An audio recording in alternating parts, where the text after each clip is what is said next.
Comment bien produire et conserver le maïs dans un contexte de changement climatique?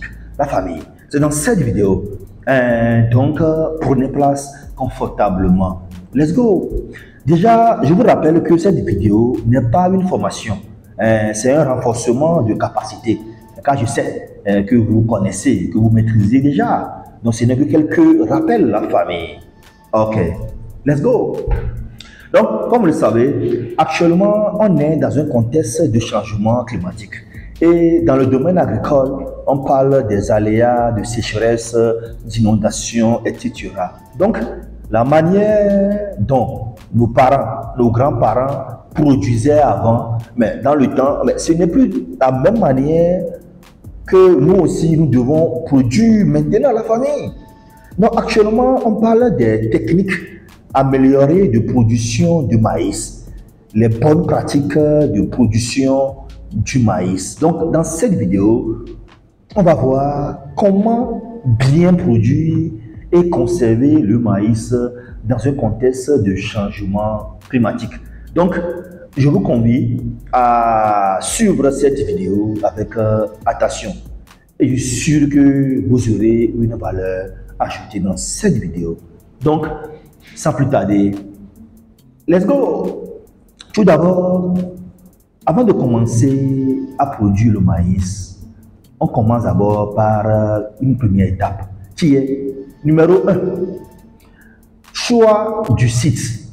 Voilà. Donc, généralement, on parle du choix du site ou choix de la parcelle. Donc, pour le maïs, donc déjà, il faut éviter les bas-fonds.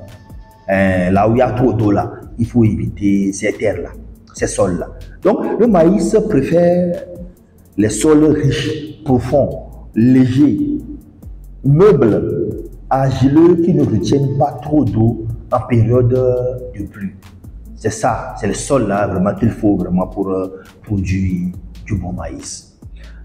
Numéro 2, donc préparation du sol. Voilà, donc avant toute chose aussi, on doit préparer le sol, la famille. Et ça commence d'abord par quoi? Par le défrichage ou le défrichement. Donc, généralement, ça consiste à mettre au propre la parcelle en coupant les herbes et les arbustes qui s'y trouvent. On parle également de débroussaillage. Donc, avec le coupe ou la machette plutôt, on enlève les choses comme ça. Vous voyez un peu, non? Et généralement, ça se fait un peu avant les premières pluies. Vous voyez un peu, aussi au Togo, ceux qui sont au sud, généralement, c'est en février, mars.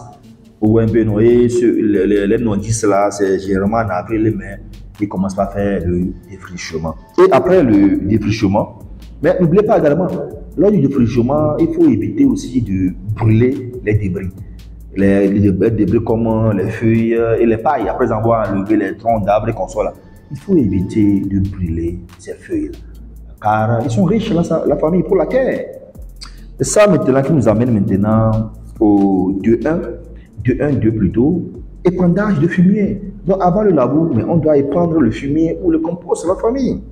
Et généralement, par état, il faut 3 à 5 tonnes. Et ce n'est pas tout de noix chaque année. Hein. Donc, si on baisse, ou si on épand environ 5 tonnes, ça fait au moins encore 2 ans, 3 ans. Vous voyez un peu, non? Et voilà maintenant qui nous amène au point 3 qui est le labour, la farine. Donc, labour, comme vous le savez, c'est histoire de retourner et d'ameubler la terre, vous voyez un peu, non? Et généralement, pour la culture du maïs, donc on peut faire ça soit à plat, généralement avec les tracteurs, ou soit en billon, avec les dabas. Et généralement, dès le premier pluie, donc on fait le labour. Donc avril-mai au sud du Togo et de juin-juillet au nord du Togo. C'est ça maintenant qui nous amène maintenant au semis. Donc après le labour, on passe maintenant au semis. Mais avant le semis, il faut d'abord faire le choix de la semence. Ou le choix des semences. Donc généralement, nous conseillons des semences certifiées. C'est ça que nous appelons les variétés améliorées. Ou un peu, donc ces variétés améliorées sont vraiment productives, la famille. Donc et pour le maïs, il faut environ 20 à 25 kg. pour produire le maïs. Et généralement, le schéma culturel que nous conseillons, c'est 80 cm fois 40 cm. Donc 80, c'est entre les billons, les lignes, et 40 cm, c'est entre les lignes. Vous voyez un peu, non? Voilà. Et pour le semer également, il faut semer 2 à 3 graines par bouquet à une profondeur de 3 à 5 cm. Et n'oubliez pas de faire également le test de germination. Une fois acheté les semences là, il faut tester d'abord pour voir sa qualité. Au moins, il faut un taux de au moins 85 à 90% pour se rassurer vraiment que la qualité des semences est bonne. Vous voyez un peu, non? Ok. Voilà, une fois la parcelle semée, elle place maintenant à l'entretien de la culture. Voilà. Donc 4, entretien de la culture. Et au 4.1, tout d'abord, saclage et démariage. Donc pour la culture du maïs, le premier saclage se fait entre le 10 et le 15e jour après le semis. Et en même temps, on fait le démariage tout en arrachant un plant dans les poquets où il y a 3. Ou donc, bref, démariage à 2 plants la famille. Donc, et généralement aussi, bon, on peut aussi utiliser les herbicides, mais comme on est dans un contexte de, bon, disons, on parle de agroécologie là. Donc, bon, le mieux, c'est de faire le saclage et oublier avec des herbicides pour s'élever, qu'on sort la famille. Donc, et deuxième saclage, ça se fait 3 à 4 semaines après le premier saclage. Et après, on peut aussi faire aussi un saclage supplémentaire avant la récolte, si c'est nécessaire, la famille, vu l'état de la parcelle. Maintenant, 4.2, après ça, maintenant, on passe maintenant à l'épandage d'engrais NPK et urée. Donc, il faut apporter les engrais pas pour qu'ils ferment à 5 à 10 cm du plant. Vous voyez un peu, non? Donc, tout en évitant de mettre l'engrais au contact ou en contact direct avec les plants pour éviter les brûlures, car ils peuvent mourir la famille. Donc, on dépend l'engrais à poquet fermé, c'est bien dit, à 5 à 10 cm du plant pour éviter les brûlures. Donc, par rapport à la dose d'engrais, donc pour NPK, il faut 4 à 8 sacs la famille pour les par état. Donc 4 à 8 sacs. Donc, et on dépense ça entre le 10e et 15e jour après le semis. Et par rapport à l'urée, on dépense ça, à l'initiation paniculaire. Donc, un peu avant l'apparition des panicules, on dépense ça. Donc, il faut 2 à 3 sacs. Mais par état, donc soit entre 30e et 45e jour après le semis, selon le cycle de variété semée. Donc ça dépend de la variété que vous avez semée. C'est ça qui nous amène maintenant au point 5, protection de la culture. Donc, et au 5.1, d'abord contre les maladies. Donc disons que le maïs, ici en Afrique de l'Ouest, plus précisément au Togo, il y a 2 sortes de maladies. Donc la première maladie, c'est la virose A strie, due au virus de la strie du maïs. Et généralement, moyen de lutte, c'est d'utiliser les variétés améliorées là. Ouais, un peu non. Et éviter aussi les semis tardifs. Et pour la seconde maladie qui est l'helminthosporiose, c'est une maladie fongique. C'est causé par un champignon. Donc, le champignon s'appelle Helminthosporium turcicum. Donc, comme moyen de lutte, c'est également utiliser les variétés améliorées. N'oubliez pas, il faut aussi faire ou pratiquer la rotation des cultures. Ça aide vraiment nos parcelles, nos plants à lutter contre ces maladies, la famille. Vous voyez un peu, non? Et ce 5.2, contre les insectes. Donc, généralement, pour le maïs, l'insecte primordial, c'est l'acla. On parle de l'attaque de l'acla, chenille légionnaire d'automne. Donc, ça cause des dégâts redoutables dans nos exploitations céréalières, la famille.